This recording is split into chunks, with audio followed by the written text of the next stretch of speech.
오늘 새들에게 배웁니다. 새들에게 배웁니다 하는 제목으로 여러분들과 말씀의 은혜를 나누고 또 기도하는 시간 가지고자 합니다. 마틴 루터는 이 산상수훈을 주해하고 해석할 때, 주석할 때 이런 해석을 한 적이 있습니다. 보시다시피 예수님은 새를 우리의 선생님으로 삼으십니다. 달리 말하면 공중에 있는 작은 많은 수의 새만큼 우리에게 많은 교사와 설교자가 있습니다. 이렇게 산상수훈의 내용을 주석할 때 얘기를 했습니다. 새가 무슨 우리에게 가르침을 주고 새가 우리에게 무슨 설교를 한다는 것입니까? 짹짹짹거리기만 하고 잘못 차를 주차하셔가지고 새가 많이 있는 그 나무 아래에 차를 주차해 놓으시면 나중에 갔다 오면 이렇게 이 녀석들이 화장실이 없는지 아무데나 이렇게 변을 봐가지고 큰 변을 당하죠. 그런 일들도 있는데 새가 귀찮은데 왜 그렇게 이야기를 했을까요? 오늘 말씀의 다섯째 날에 하나님께서 창조하신 것들의 수중생물과 새들, 조류에 대한 말씀들이 있습니다. 여러분 아쿠아리움 수족관을 아마 가보신 적이 있으실 겁니다. 물속에 보통은 사람들이 깊이 들어가야지만 볼 수 있는 그런 어류들 또는 수중생물들인데 아쿠아리움으로 이렇게 수족관에 넣어놨기 때문에 우리가 깊은 물에 다이빙을 해서 들어가지 않고도 그런 수중생물들을 우리가 볼 수가 있습니다. 참 신기하죠. 그런 걸 보는 사람들마다 관점이 참 달라요. 낚시를 좋아하시는 분들은 그 수중생물들을 이렇게 보면서 야, 저 중에서 이렇게 몇 마리 좀 낚을 수 있으면 좋겠다 이런 생각하시고 좀 이렇게 회를 좋아하시는 분들은 그렇게 이제 물고기들이 왔다 갔다 이렇게 하는 걸 보면서 입맛을 다시시는 분들이 있습니다. 저거 잡으면 꽤 많이 나오겠다 이렇게 생각하시는 분들도 있습니다. 목사님 생각이 아닌가요? 그렇게 말씀하실 수 있는데 어떤 거는 맞고 어떤 거는 아닙니다. 얼마 전에 전 세계에 이렇게 영화가 나왔는데 영화 제목이 아쿠아맨이라는 영화의 제목이 있었어요. 다 이렇게 만화를 가지고 영화를 만든 거죠. 이 신화 속에 바닷속에 살던 이렇게 바닷속에 살아가는 종족들이 있는데 이 땅 위에 어떤 남자하고 사랑을 해가지고 땅에 있던 이렇게 인어공주 같은 사람 그런 사람이 아이를 낳았는데 그 사람이 땅에서도 잘 막 뛰어다니고 날아다니는 것까지는 아닌데 초인적인 힘을 발휘하고 물속에서도 숨을 쉬고 이러면서 하는 그런 영화입니다. 히트를 쳤다고 하는데요. 재미로 본다고 하지만 이제 문제는 자꾸 그런 영화들이 나오고 하면서 순진한 사람들, 아이들의 눈에는 이런 세계가 정말 있는가 하면서 세계관적인 혼란이 있을 수 있다라는 것입니다. 여러분 요즘 어떤 사람들은 외계인들이 있다는 것을 많은 사람들이 믿고도 살아가요. 그 이유 중에 한 가지는 외계인들이 나오는 영화가 너무 많은 겁니다. 그러니까 이제 아주 내 주변에 외계인들이 함께 살아가고 있구나 이렇게 생각이 드는 것이죠. 그만큼 문화라는 것이 굉장히 중요합니다. 여러분 이집트에서 탈출해서 노예 생활에서 빠져나와서 400년 동안 노예로 살아갔던 이스라엘 백성들이 이제 광야를 지나서 그 광야를 지나서 하나님의 약속의 땅 가나안으로 들어가야 되는데 이 400년 동안 이집트에 살았던 이스라엘 백성들의 이집트의 문화 속에서 이집트 사람들의 문화 속에서 살았던 이스라엘 백성들의 머릿속에는 뭐가 잔뜩 있었겠습니까? 어떤 세계관이 어떤 가치관이 자리 잡고 있었겠습니까?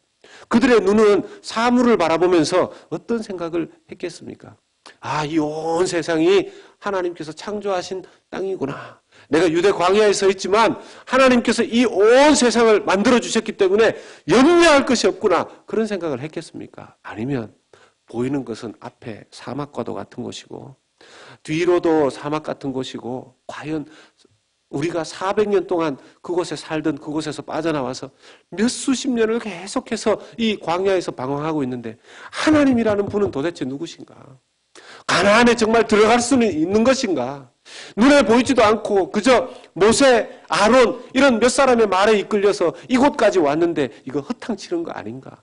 그런 생각들을 충분히 할 수도 있는 그런 곳에 곳 위에 그들이 있었던 것이죠. 그때 하나님께서 계시의 말씀을 주시는 것입니다. 창세기의 말씀부터 시작해서 주신 것이죠. 왜입니까? 그들의 세계관을, 그들의 눈을, 그들의 가치관을 바꾸어 놓았어야 했습니다. 무엇으로요? 창조주 하나님께서 이 세상을 만드셨다라는 것에서부터 그들의 세계관이 새롭게 출발해야 됐었다라는 것이죠.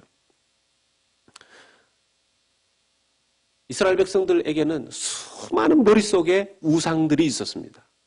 그때 그 지역에, 그때 그 지방에 우상들은 아주 흔한 문화였었습니다. 우상이 신으로 그냥 편안하게 믿어지는 시대를 그들이 살았었습니다. 물고기 우상들, 우리 성경의 오늘 말씀에 의하면 하나님께서 다 창조하셨다고 하는 그 물고기를 그들은 우상 삼고 살아가는 시대 속에 있었습니다. 욥기 41장이나 이사야서 27장 1절이나 시편 74편 14절이나 104편 26절에 나오는 말씀들에 보면 리워야단이라는 수중 괴물이 등장을 합니다. 그런데 그것을 그들은 바다의 신으로 숭배하고 있었습니다. 그리고 고대 이집트에서는 아예 악어 있지 않습니까? 악어. 악어도 우상신으로 숭배를 하고 있었습니다. 오늘 말씀해 보면 하나님께서 다 만드셨다고 함에도 불구하고 그 사실을 알기 전에는, 그 사실을 깨닫기 전에는 그들은 그냥 그걸 자연스럽게 믿고 살아가고 있었다라는 것이죠. 물속에 있는 생물들 중에서 고래와 같은 것들도 우상으로 그들이 섬겼습니다. 상어도 마찬가지입니다. 그것뿐만입니까? 새들도 마찬가지죠. 독수리 우상. 몸집이 작은 어린아이 정도는 큰 독수리는 이렇게 낚아채 간다고 하지 않습니까? 그래서 늘 어린아이들이 어렸을 때 한국에서 이렇게 돌아다니면 시골에서는 큰일 난다고 겁을 주고 하는 말을 했었습니다. 독수리가 와서 탁 채어간다고. 그래서 그 옛날 동물원에 가보고 실제로 독수리를 이렇게 보면서 어렸을 때 들었던 그런 이야기들이 생각이 나서 무서웠던 그런 기억들이 있습니다. 그런 몸집이 큰 인간에게 해를 끼칠 수도 있는 그런 동물들을 그들은 우상시 여기면서 살아갔습니다.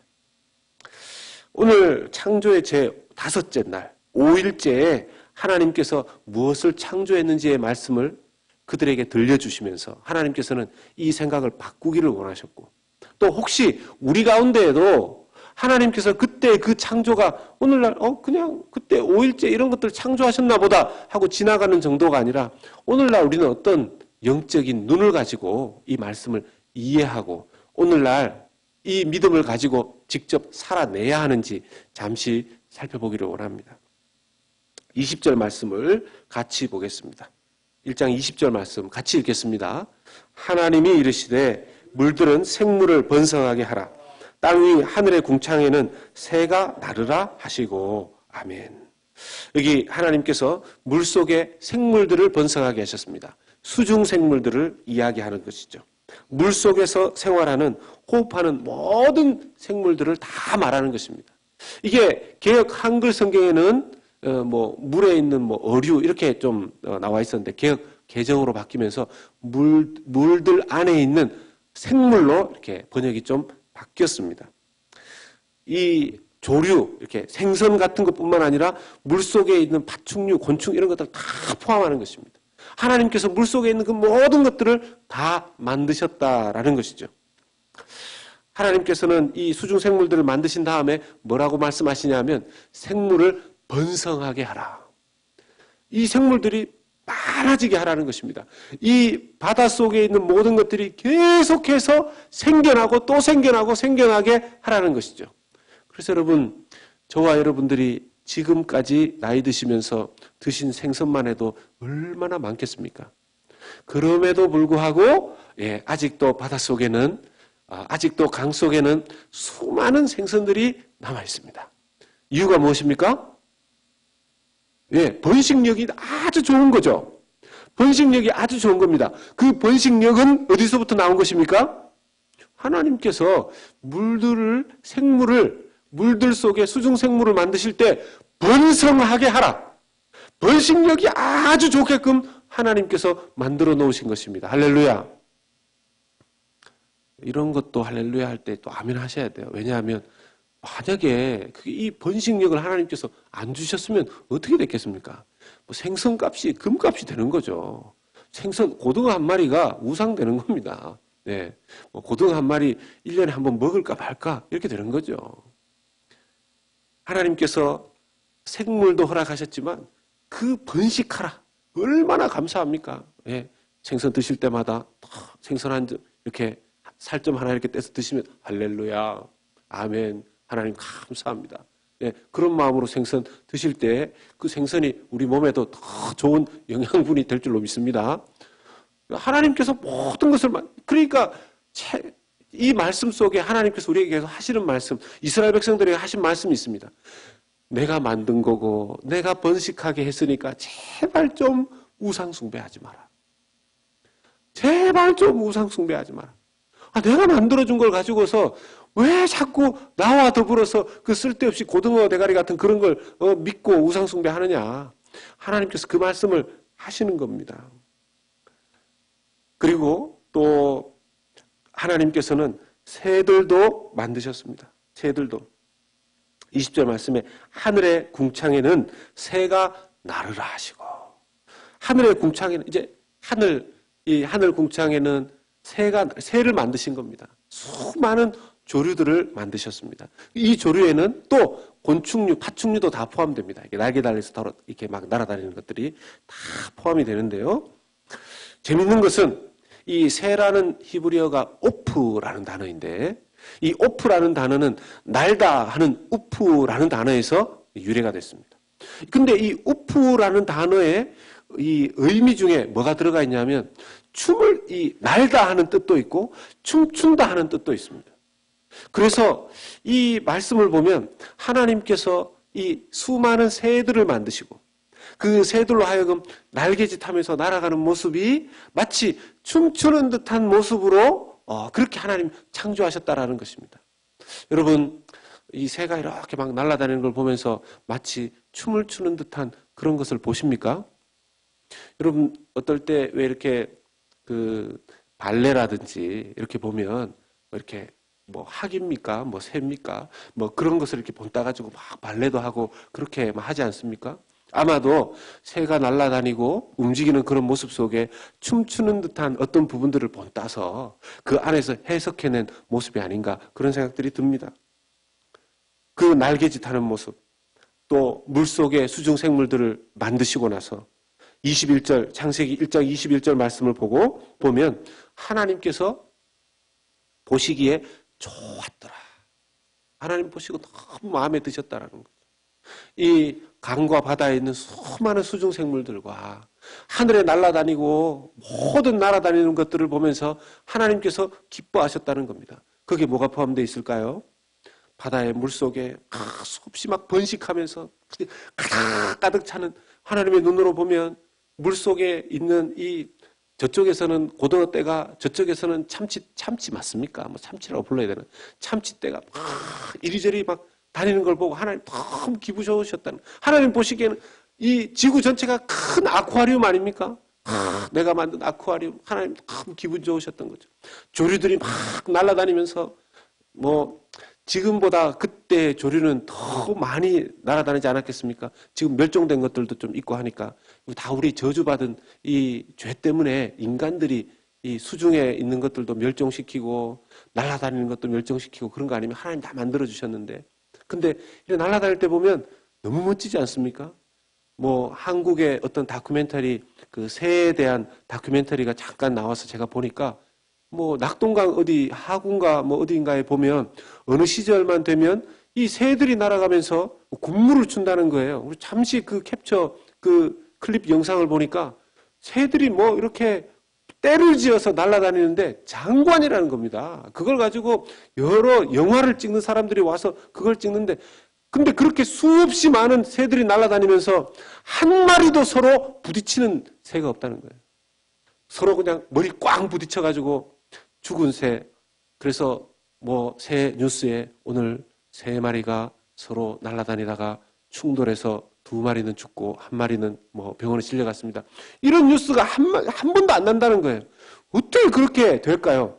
때를 지어서 날아다니는데 어떻게 그렇게 될까요? 하나님께서 그들로 하여금 그렇게 춤을 추듯 질서정연하게 다닐 수 있도록 만들어 놓으셨다라는 것이죠. 우리가 새들을 보면서도 하나님 할렐루야 감사합니다. 우리가 그걸 보고 이제 여기에서 한 번 더 이제 들어가 보면요. 하나님께서 만드신 것에서 우리가 하나님께서 만들어 놓으신 이 세상의 그런 어류들 또 날아다니는 조류들 이런 것들을 통해서 하나님의 우리에게 향하신 메시지들도 들을 수 있어야 된다는 것입니다. 창세기 1장 죄송합니다. 시편 104편 24절에서 26절까지 말씀을 보면 하나님이 여호와여 시편 104편 24절 여호와여 주께서 하신 일이 어찌 그리 많은지요. 주께서 지혜로 그들을 다 지으셨으니 주께서 지으신 것들이 땅에 가득하니이다. 거기에는 크고 넓은 바다가 있고 그 속에는 생물 곧 크고 작은 동물들이 무수하니이다. 그곳에는 배들이 다니며 주께서 지으신 리워야단이 그 속에서 노나이다. 아멘. 시인이 이렇게 지은 겁니다. 그때 당시에 리워야단이 우상화되어 있음에도 불구하고 믿음을 가졌던 사람들은 세상에 물속에 아무리 큰 몸집 큰 물고기가 있다 하더라도 그건 그 자체가 신이 될 수가 없고 두려워야 될 세상이 아니고 하나님이 만드신 피조물이라는 사실을 분명하게 볼 수 있었다라는 것이죠. 하나님은 이 시인의 노래를 칭찬하십니다. 그러니 기록해 놓으신 거 아닙니까? 하나님께서 그래 맞아. 네가 잘 봤다. 세상에 그 어떤 것도 그 자체가 신이 될 수 없다. 내가 다 만들어 놓은 건데 그래 너는 정말 믿음의 눈이 있구나 하고 칭찬하시는 거죠. 심지어 새들을 보고서도 배우라고 말씀하십니다. 마태복음 6장 26절 이게 산상수훈 가운데 있는 말씀이죠. 같이 읽겠습니다. 공중에 새를 보라 심지도 않고 거두지도 않고 창고에 모아들이지도 아니하되 너희 하늘 아버지께서 기르시나니 너희는 이것들보다 귀하지 아니하냐. 아멘. 아멘. 여러분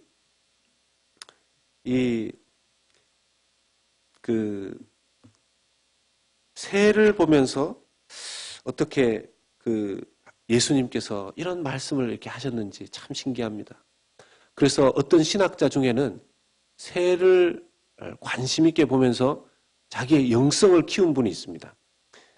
여러분 지금 돌아가셨죠? 존 스토트 목사님. 아주 복음주의의 그 진영에서 참 귀한 목사님으로 그렇게 알려져 있는데 그분이 이런 책을 썼어요. 새, 우리들의 선생님. 이런 책을 썼어요. 이분이 다니면서 새에 대한 사진을 찍고 그 새에 대한 그 내용들 가운데서 성경에 있는 기록들을 이렇게 찾아가면서 메시지를 찾은 겁니다. 너무 귀하죠. 그 중에는 보면 참새에 대한 메시지, 또 다른 여러 가지 황새에 대한 메시지, 이런 것들이 다 있는데요. 그런데 여러분 재밌는 것이 예수님께서 이 마태복음 6장 26절에 공중의 새를 봐라. 공중의 새를 봐라.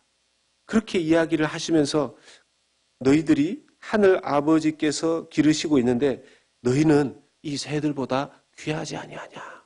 이 말씀을 하신 이것이 과연 무엇을 위한 말씀이셨겠습니까? 어느 대목에서 이 말씀을 하신 거죠? 우리가 성경을 앞뒤 문맥을 좀 볼 필요가 있는데 마태복음 6장 26절에 이 말씀을 하는 가운데 그 앞을 들여다보면 이런 말씀이 나옵니다. 마태복음 6장 22절과 23절을 보면요. 같이 읽습니다. 눈은 몸의 등불이니 그러므로 내 눈이 성하면 온몸이 밝을 것이요. 23절에 눈이 나쁘면 온몸이 어두울 것이니 그러므로 내게 있는 빛이 어두우면 그 어둠이 얼마나 더하겠느냐. 아멘. 여러분 공중의 새를 얘기하면서 왜 그 앞부분에는 눈에 대한 이야기를 하시죠? 새를 보려면 눈이 좋아야 되니까 예수님이 눈 얘기를 하시는 건가?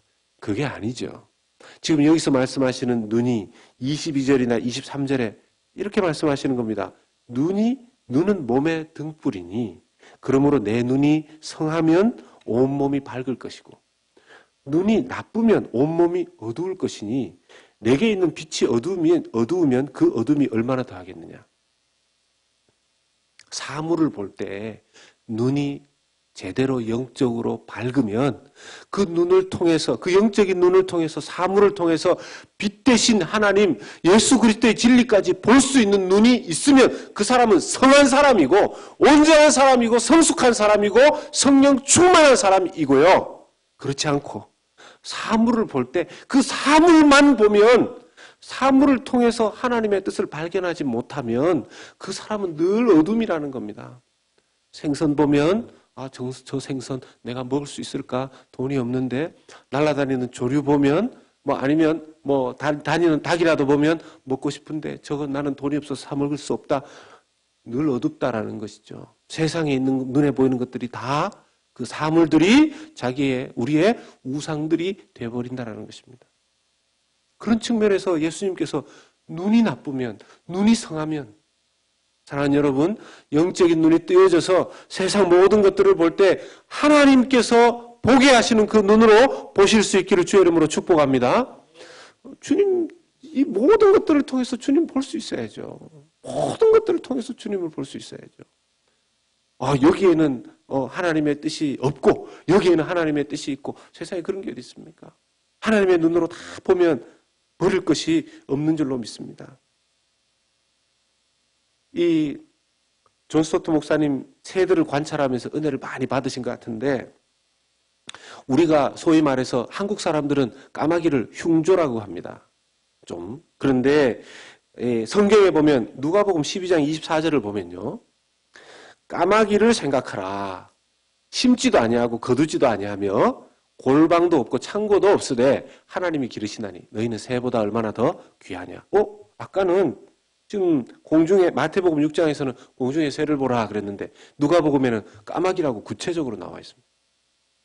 예수님은 까마귀를 보면서 이렇게 그 믿음의 새로 소개를 하고 있습니다. 왜 그럴까요? 하나님께서 까마귀도 창조하신 것인데, 여러분 노아의 홍수 때도 까마귀가 아주 열심히 일했습니다. 까마귀가 왔다 갔다 한 덕분에 땅에 물이 말랐다는 것들도 나중에 알게 된 것이었어요. 까마귀는 하나님께서 창조해 주신 창조의 법칙대로 그의 일을 했습니다. 그래서 존 스토트 목사님은 까마귀를 보면서 까마귀는 훌륭한 믿음의 새다, 이렇게 해석을 하고 있는 것입니다. 믿음의 상징으로 보죠. 심지어는 황새를 통해서도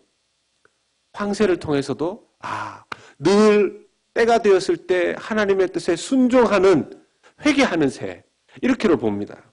성경에도 그렇게 나와요. 예레미야서 8장 7절 말씀을 보면 공중의 학은 그 정한 시기를 알고 산비둘기와 제비와 두루미는 그들이 올 때를 지키거늘 내 백성은 여호와의 규례를 알지 못하도다.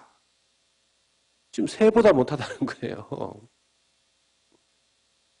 황새들이 보면 자기들이 그 계절이 되었을 때 날아와서 거기에 있다가 정확하게 그 때가 되고 계절이 되면 다시 날아갑니다. 거기 아무리 좋은 것이 있고 거기 환경이 아무리 좋아도 날아갑니다. 하나님의 때를 따라서 움직일 줄 아는, 하나님의 때를 따라서 순종할 줄 아는 새인데 어떻게 내 백성들은 그렇게 못 사느냐는 거예요. 새를 보고 배우라는 거죠. 새가 선생님이고 설교자라는 마틴 루터의 주석의 뜻이 여기 있는 거 아니겠습니까? 독수리는 어떻습니까? 독수리는 고대 이집트의 수많은 나라들이 우상시했습니다. 그런데 하나님께서 이렇게 말씀하십니다.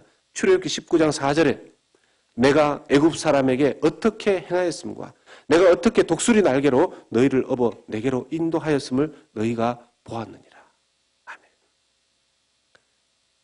이전에 조이라는 한 이 소녀가, 이 10대의 소녀가 이 다이빙을 잘못하는 바람에 이 목뼈를 다쳐가지고 그때로부터 해서 걷지를 못하게 됐습니다.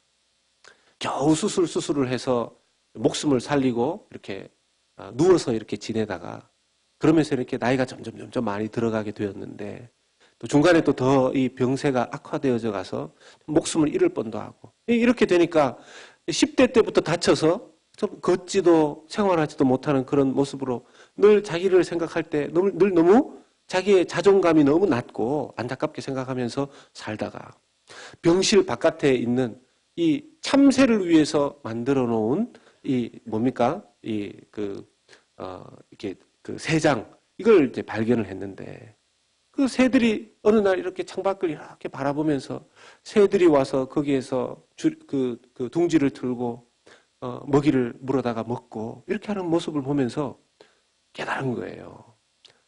하나님께서 저 참새도 먹이시는데 여러분 조류학자들이 제일 무시하는 새가 참새랍니다. 네, 조류학자들이 제일 무시하는 새가 참새랍니다. 심지어는 조류학자들도 다른 새들은 참 뭐 칭찬할 게 이것도 잘하고 저것도 잘하고 이러는데 참새는 뭐 시끄럽기만 하고 잘하는 게 별로 없대요. 그래서 꼽아서 참새를 칭찬하는 게 그래도 개도 새라고 이게 좋은 어떤 이렇게 몸에 아름다운 무늬 정도 조금 있다. 뭐 이제 그 정도 한다는데 새 중에서도 가장 죄송합니다. 잡새로 불리는 이 참새조차 이게 생활하는 모습을 보고 하니까 하나님이 먹이시는구나. 이걸 깨달은 거예요. 그러면서 윌리엄 템플이라는 그 영국의 대주교가 했던 이 메시지를 이 사람이 그도 깨달은 겁니다. 하나님께서는 가장 가치로운 존재를 위해서 예수 그리스도를 보내셨다. 그 가장 가치로운 존재가 누구인가? 하나님 그 목숨을 내어주기까지 그 가치를 인정한 존재는 바로 인간이다. 그러면서 이 조이라는 여성은 회복되기 시작한 겁니다. 오히려 병상에서라도 사람들에게 예수 그리스도의 하나님에 대한 메시지를 전하기 시작한 거예요. 여러분, 새가 신앙적인 부분에서 교사가 되고 설교자가 된 거, 그런 역할을 한 거 맞습니까? 그런 역할을 하게 된 것이죠. 사랑하는 여러분, 우리도 이런 눈을 좀 정말 가졌으면 좋겠습니다. 가끔씩은 하늘 바라보시면서 새를 바라보시면서 짹짹짹짹 하는 그 소리 가운데 설교를 좀 들으실 수 있기를 바랍니다. 가끔씩은 바다에나 강에도 가셔가지고 뭐 고기를 잡으시든지 아니면은 들어가셔가지고 물고기를 좀 보시든지 그렇게 해서라도 이 좀 세상 만드시고 하나님께서 이 자연 만물을 통해서 주신 메시지를 좀 들으실 수 있기를 바랍니다. 저는 개인적으로 낚시를 별로 안 좋아하는데 이 낚시라는 게 한번 손맛을 봐야 좀 빠진다 그래요. 제가 이때까지 한 번도 손맛을 본 적이 없어가지고 낚시에 대해 별로 취미가 없는데요. 뭐 보는 거는 좋아합니다. 이제 말씀을 좀 정리하고자 합니다. 여러분, 이 참새 그 여러 새들 중에서도 제일 주목받지 못하는 참새가 사람들을 향해서 이렇게 이야기한다 그래요. 제발 좀 사람들이여 염려하지 마세요. 우리를 보세요. 하나님이 우리의 주인이십니다. 당신은 하나님 자녀 아닙니까? 뭘 그렇게 염려하십니까? 뭘 그렇게 염려하십니까?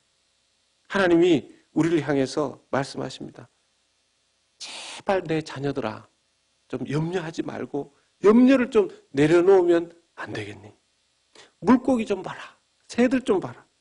내가 이 수많은 새들을 기른다. 우리가 근데 여기서 하나 기억해야 될 게 여러분 하나님께서 새들을 기른다고 하니까 마치 사람이 새들에게 이렇게 먹잇감 주듯이 이렇게 새들을 기르는 것처럼 우리 이렇게 생각하면 안 됩니다. 여기서 믿음의 원리를 봐야 되는 거죠. 하나님이 새들이 먹을 수 있는 먹잇거리들을 다 만들어 놓으셨지만 새들은 부지런히 다니면서 그 먹잇들을 물어서 자기가 먹습니다. 하나님께서 우리의 삶에 믿음으로 살아가라는 그 말씀의 뜻은 우리가 그냥 하나님께서 우리의 입속에 이렇게 넣어줄 때까지 입만 벌리고 입만 새처럼 쫙 벌리고 물론 이제 아주 태어나자마자 새들은 그렇게 하지만 그렇게 살아가는 게 믿음의 뜻은 아닙니다. 하나님께서 환경에 만들어 놓으신 것, 우리로 하여금 취하라고 하신 그것을 열심으로 믿음으로 우리도 일하고 하는 것이 필요하다는 거죠. 여러분, 허드슨 테일러가 중국으로 선교를 떠나기 전에 믿음이 얼마나 좋았었으면 그때 그 어려운 시기에 허드슨 테일러가 중국으로 갔겠습니까? 그 믿음 좋은 허드슨 테일러가 어머니에게 이렇게 얘기합니다. 어머니, 이제부터 저는 믿음으로 여행을 떠날 텐데 제가 하나님이 저를 지켜주실 거기 때문에 절대로 저는 이 구명조끼를 입지 않겠습니다. 이렇게 얘기를 한 거예요. 믿음 너무 좋죠? 그런데 중국으로 가는 그 기간 동안 풍랑을 만났다는 거 아닙니까? 선장이 나와서 구명조끼 다 입으십시오. 혹시라도 모르니까 다. 근데 그때 이 허드슨 테일러가 얘기합니다. 저는 그렇게 저희 어머니에게 약속을 했습니다. 저는 믿음으로 갑니다. 하나님 저를 지켜주실 겁니다. 구명조끼 안 입겠습니다. 이렇게 얘기를 하니까 그 선장이 얘기합니다. 하나님이 구명조끼도 만들어 주셨습니다. 구명조끼 만들 지혜도 하나님이 주신 겁니다. 그렇게 얘기를 하니까 그때 허드슨 테일러가 마음을 바꿨다 그래요. 어머니에게 얘기했지만 하나님이 주신 내 믿음을 이룰 수 있도록 주신 그 수단을 나의 생각과 믿음으로 하나님이 내 믿음을 위해서 내 삶을 위해서 주신 그 수단을 거부하는 것도 온전한 믿음이 아니다. 이렇게 생각해서 구명조끼 입고 건강하게 중국까지 갔다는 거 아니겠습니까? 사랑하는 여러분, 오늘 우리가 하나님 앞에 우리가 믿음의 눈을 가진다라는 것은 나는 그냥 가만히 있고 기도만 하고 하나님이 그냥 내 입에 다 떠먹여주고 하나님 나는 모르겠습니다. 하나님 다 알아서 하십시오. 이게 아니라 열심히 기도하면서 찾아야 됩니다. 열심히 기도하면서 일해야 됩니다. 열심히 기도하면서 말씀 보면서 구체적으로 무엇을 해야 되는지 하나님께서 나에게 수단으로 구체적으로 주신 것이 무엇인지 찾는 것도 우리의 믿음이 해야 될 몫입니다. 그렇게 열심히 주님 앞에 살아갈 때 주님께서 우리에게 여러분 물고기에도 번성하는 복을 주셨고 조류들에게도 하나님 기르시고 입히시는데 우리의 삶을 돌보시고 큰 복 내려주시지 않겠습니까? 하나님 영광 위해서 믿음으로 모든 일들을 그 관점 가지고 믿음으로 모든 일들을 해내시는 여러분들 다 되실 수 있기를 예수님의 이름으로 축복합니다. 우리 함께 찬양할 때